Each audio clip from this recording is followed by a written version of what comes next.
Welcome back to a Good Enough Parent podcast. I'm Michele Johnson, a certified parent coach, your guide on this journey through the ups and downs of parenting. Today, we are continuing the discussion about something many parents wrestle with, the chaotic morning routine. If your mornings often feel like a three-ring circus with everyone running late, forgotten backpacks, and rushed breakfast, this episode is for you. Now, in last week's episode, I shared some practical strategies and insights for navigating the morning mayhem, how routines can transform chaos into calm and make mornings more manageable for everyone. But I know what you're thinking. Michele, I heard all this before. You have tried the tips, and yet it's still a struggle. That's why today, I'm thrilled to bring you a parent, a real-life perspective. My guest has walked this road, experienced the highs and the lows, and found her own version of good enough morning routines with her son. So stick with us for the next 30 minutes as we dig into her story, her triumphs, and even moments that didn't go as planned. You'll leave with fresh inspiration and the reassurance that you are not alone on this journey. So Jonelle, thank you for hanging out with me today. Can you start by telling us a little bit about your family and what mornings look like at your house before you started working on your routine? Well, Jonelle, I am the mom to a 10-year-old, amazing, brilliant black boy. What did my mornings look like? Chaotic, crazy, exhausted before we've even gotten out the door. Just all sorts of madness and mayhem on a daily basis. Yeah. So what were the biggest struggles that you faced during the morning rush? Like, were there specific moments or tasks that you felt particularly overwhelming? Honestly, the biggest piece is just getting out of the bed. Like, the first thing, like, just get up. Can we get up? Can we get out of the bed? Like, get up. So that was the biggest thing. Every single morning it's just like, 5 more minutes. And believe you me, I get it. Like, give me the 5 more minutes. I need it as well. But that is the hardest struggle, like the basic, like just put your feet on the ground and then we can go from there. So did you notice that the stress of the mornings actually impacted your relationship with your child or his behavior throughout the day? Very much so. Like, for me, I always want to start the morning off with calm. Like, the idea is to, like, let's ease into the day. Very much ease. We want ease. I want ease for my morning. I want ease for you, ease for the day. And so those mornings where he just will not get up, it just completely railroads everything. Like, everything is off the rails, and I lose my temper, Mm-hmm. I try, deep breaths, all that good stuff. But, deep breaths out the window when it's like, okay, we got to go. We got to get out here, traffic, construction, all the things. And so, like, I start forecasting of all these awful things that are happening that can impact it. And so I get upset, then he starts to shut down. Like, you can see it, like, in levels, like from excitement to like, and everything just slow, to the point sometimes that I am attempting to lift the 10-year-old up out of the bed, like onto the floor, into the bathroom. So yeah, it definitely has an impact in a negative way, for sure. Right. So was there a specific moment or event that made you realize something had to change about your mornings? Yeah, when I was driving in the car, like yelling, like in the car, just like, this is crazy. This is not the way I want the morning to start. I want you to get there early every single day. We're stressed. I'm stressed. And he's just looking at me like, okay, Mom, okay. And I would drop him off, and then I would just sit in the car sometime. Like, there was one time where I just like cried because I was like, this is not how I want it to be. I don't want it to be like this for me. I don't want it to be like this for him. And, then I'm like writing the teachers like, hey, we had a bit of a rough start today. And they'd be like, oh, it's okay, Mom, it happens. But for me, it just didn't feel good. And, I want to start our days off with positive energy. And so, yeah, having that breakdown in the car that day was just like, yeah, we got to do something different. Yeah, clearly you don't want your child to start school that way. Yeah. And then you don't want to start your day that way. Absolutely not. So how did you decide where to start creating a morning routine? And did you involve your child in the process? So venting with a friend one day on the phone, and she was like, girl, like, you got to do something different. Mm-hmm. And I was like, yeah, I know, but what? Like, we've done all the things. And she was like, you got to get up earlier. And I was like, what do you mean? I don't want to. No, I'm not. You don't want to get up. Like, I'm already getting up early. Can I get 5 more I've got to minutes? get up early. Yeah, exactly. I'm like, oh, where does he get it? Me. And she's like, no, you have to get up earlier. She's like, because you're saying like, oh, it should take 30 minutes. She's like, but the reality is, she's like, but what is it taking? And so when I had that like kind of call to be like, okay, let's not do what we want it to look like. We need to be based in reality. The reality is it's taking like 45 minutes to an hour. So of course we're going to be late because you're only giving yourself 30 minutes. So once I kind of had that come to Jesus conversation with myself, like, okay, we got to get up earlier. That was the thing that shifted everything to like, okay, I get up earlier and that gives him more time to ease into it. So like I allocated time for, he's not going to get up the first alarm. He's not going to get up the second alarm. He's going to ask for 5 more minutes. We might have to do a little tickling, all those little things. So that was one of the pieces where like I would speak to him and be like, what do you want to do? And he's like, I want to do a pillow fight. And in my head, I'm like, we don't have time for no pillow fights, but no, we're readjusting and we can make the time for the pillow fights. And then that made it fun. And then he was able to like transition from waking up to moving into the next part of the day of like getting ready. So y'all, that's real good. I need y'all to catch that. She had to deal with her first. Yeah. Right? Sure. So a lot of times we try to fix things by fixing them. But it's really awareness of what do I need to do to make this better? And I need y'all to catch this other part. You can play in the morning. Yes. Yes. Play is so vital. We get older and think play is, it's a kid thing. Yeah. But we need to play just as much as they do. Absolutely. And it created connection first thing in the morning. And then he wanted to get out of bed after that. Yes. Now, let's be real. How, on the flip side, what didn't work as planned? So sometimes the playing would last too long. So what I had to do was shift and be like, I would use timers. So I'm using my Alexa device to be like, okay, how much time? He's like, oh, mommy, I want to do 10 minutes. And I'm like, all right, 7 minutes. So we're doing this whole negotiation thing. 7 minutes. In my head, I'm like, we're doing 5. She doesn't know that. 7 minutes. Okay, 5 minutes. 4 minutes, back and forth until we come up with the 5. So that was a strategy that I used to just, he gets what he needs, I get what I need, and then it allows us to kind of move forward with ease. So that part. Again, I need y'all to catch something. She actually negotiated. See, some of y'all won't negotiate because y'all in charge. But are you in charge? Yeah. It's a power move to be in charge. And then you in a power struggle. But the negotiation worked because she still had a time in her head. So as much as he thought he was in control, he was given some choices. Yes. He was given some authority over his own life. Yes. And they could collaborate. And guess what she got, y'all? Did you get some cooperation? Absolutely. Cooperated all the way into the bathroom to do all the bathroom things. So we get those teeth brushed, the face cleaned, and the hair done because, the hair is a thing. But, we got there. That's so cool. So there were the pivots that you needed to make things smoother.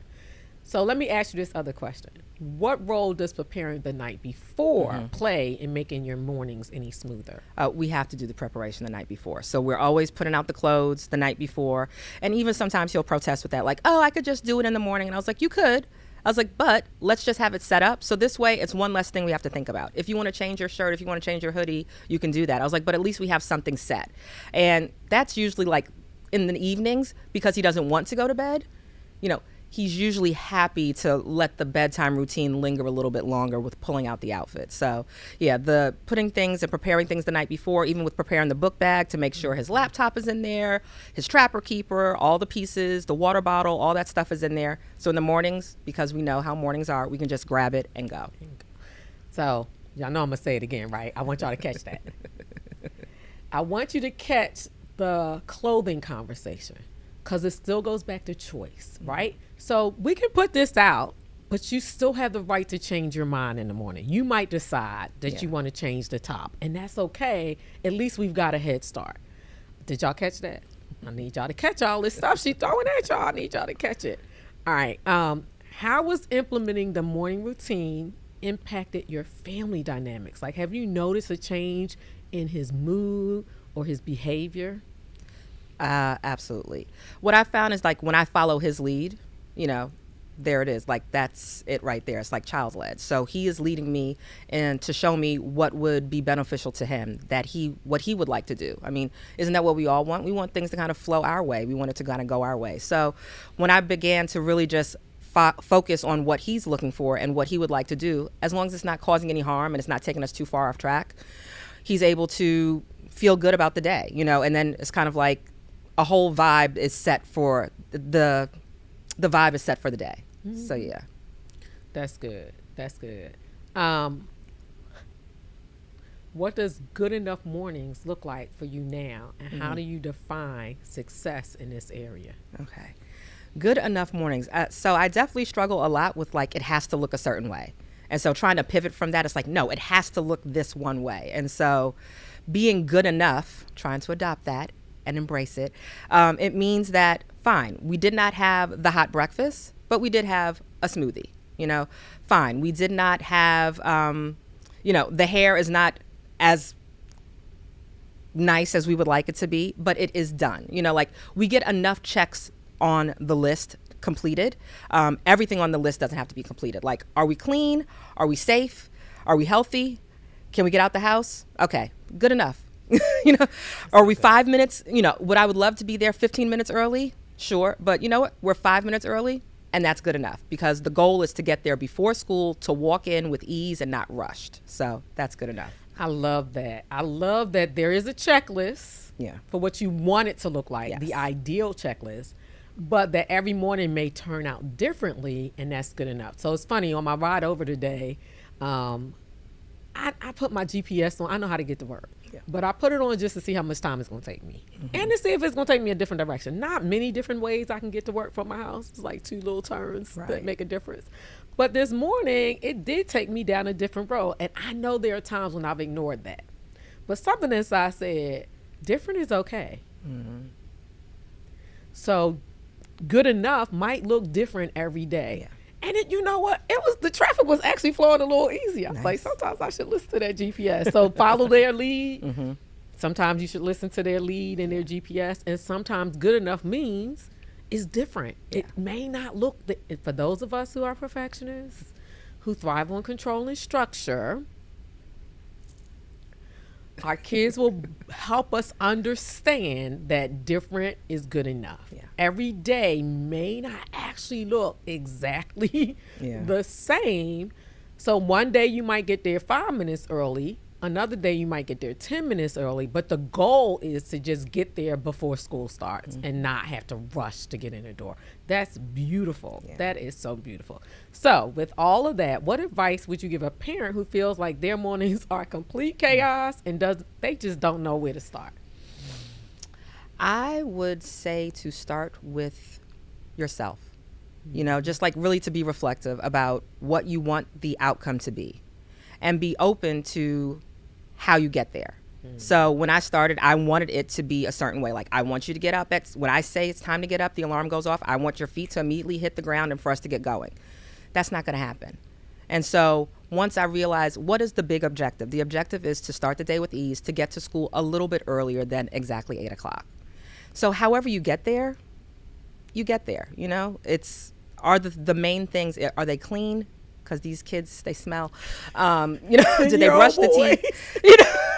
Out here with funky breath. Make sure that the high level things are taken care of, and then everything else can go from there. So I had to start with myself of like, what is my goal? What is my objective? What am I willing to do? And what am I not willing to do? Like, I have to be willing to get up a little early.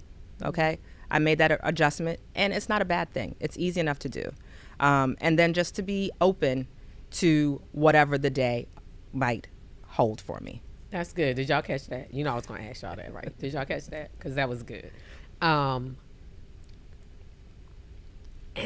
are there days that it doesn't go well? Oh, absolutely. There are absolutely days when it doesn't go well. Okay, because I don't want nobody out there in the world to think that every morning is just no. such calm and ease at your house. Absolutely not. The absolutely not. I think the absolutely not. I think you can fill in the blanks for what that means. But yeah, there's still chaos on some days. There are some days that I'm going downstairs because I need to get the car and I need to give myself a moment. So you can meet me downstairs in a minute, and then That gives me enough time to kind of like calm myself down so that we don't have an accident on the way to school. But yeah, no, every day is not a perfect day. Every day is not good enough. Some days it's just, we made it. Good. And so, yeah, that happens. So I heard a tool. Mm-hmm. I know y'all missed it, so I'm going to help y'all. I heard a tool that you said. Mm-hmm. You said sometimes you actually separate yourself. Absolutely. And get yourself together. Oh, yeah. You go downstairs, you take a breath, Mm-hmm. you might sip some coffee. I don't know Right. if you drink coffee, Yeah. but you do something to say, hold on. Mm-hmm. Let me pause for a second. Are there any other tools that you use to help you when things not going, when we back at mayhem and chaos? Well, the biggest thing for me is really just space. So once I'm able to kind of create some space between myself and the situation, I'm able to kind of like regroup and re-engage. I love that. I love that. I also love that you tell him, right? So we got to be careful because if we just separate, then Right. our kids feel disconnected. Yeah. And then they're going to shut down. But if you articulate it and say, hey, I'm not doing good right now. I Yeah. need to, I love you. We going to get this together. We going to get out this house. But Yeah. I need a moment. And let me tell you what that does for kids, parents. That is a great modeling tool because our kids are just learning to manage their own emotions. And we co-regulate them. Big Right. word for we help them. They Yes. can't do it by themselves. They need us to help them. Yeah.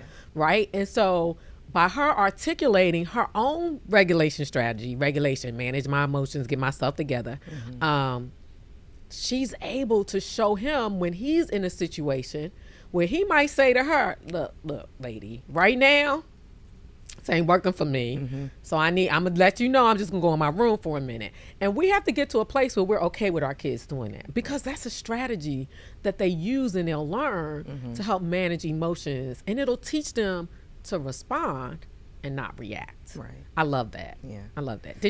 Y'all know what I'm gonna ask y'all. Did y'all catch that? And then she said, and re-engage, right? So now that gives her an opportunity to go back in the space because they didn't disconnect. She just needed a moment, and now she can re-engage with him. That is amazing. And then also one of the things, like, I just don't want him to feel like I'm deserting him because I know that That's good. sometimes when we're angry, it can feel like the person is just running away and like you just feel left alone. And in a moment, that could be very vulnerable. So I always want to try and tell him like, okay, I need a moment because I'm feeling a little out of control right now. So I'm going to take a breath. I'm going to step away and I'll be back. I usually say like, I'll be back. Part. Yeah, like the that I'll be Terminator. back part. I'm not going to But say not it. in a good way. I'm not going to say it. My impersonation would be bad anyway. So I love this also too for you. Like I heard you say you give yourself grace. You allow yourself the space Yeah. to be like, this ain't going good. No. Right? How do you stay flexible and adaptable when life inevitably is going to keep throwing curveballs at your routine? I don't know, Michelle. That's a good answer. That's real. I mean, I just really That's just take real. it. I just take it from moment to moment. You know, like I do find myself saying Jesus a lot, calling on the name of Jesus quite often. Listen. You know, I'll be like, okay, Lord, all right, Lord. I need y'all to call on Jesus because the kids will make you call him. Yes, And that's a good thing, right? We're joking about it, but technically God says, hey, I'll do this for you if you let me know you need me. And sometimes it's an audible prayer. Sometimes he got to pray for us. So by calling his name, you're sending that intercessor out there to say, Yes. listen, you see what's happening. I know you here. I know you're present.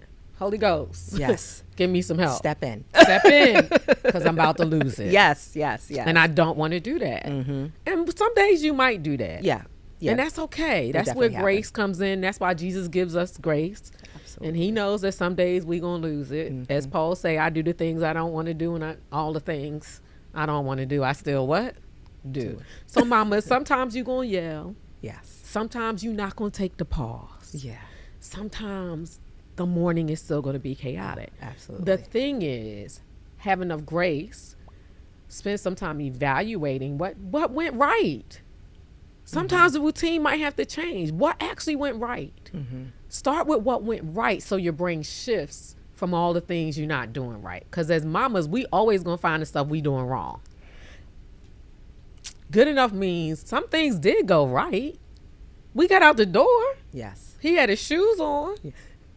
Well, there were times where The shoe was not there. the shoes The shoes were outside. He needed to meet the shoes outside because the book bag was outside. That was the a mama shoes were strategy. outside. Yeah. I was like, okay, we getting out this house one way or another. Bare feet. Come on. We got to go. Ooh, y'all, she on another show. I'm gonna need y'all to pay attention in a couple of shows. We're gonna go to season 2. We're gonna talk about boundaries and we're gonna talk about consequences. That sounds like a natural, logical consequence. Little boy, Yeah. you might actually leave out here without these shoes if you don't get going. Because it has happened.